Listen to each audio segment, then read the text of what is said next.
The engine for me is an interesting chapter in Italian cars, period, because when a guy who's making his dough from tractors decides he wants to build a car, for whatever reason it is, spite, whatever the motivation The good is. story is, yeah.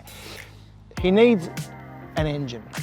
Now, some European car builders that did the same thing, they bought crated engines from America, built a hybrid.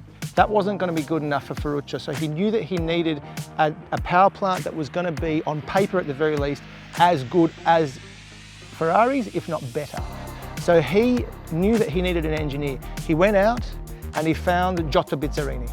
And if the legend is to be believed, he says to Bizzarini, I need a V12, I need an engine, I need a V12, and it has to produce more horsepower than Enzo's engine. And history has it that he was paid for every horsepower beyond the 3-litre V12 from Ferrari that engine produced. Now the beautiful thing about it, like we always talk about great engines, and pretty much the thing that makes a great engine is its service life as a design. Well, it went into the 350. Yeah. Went into everything. It went into everything, and it up was until produced the point when...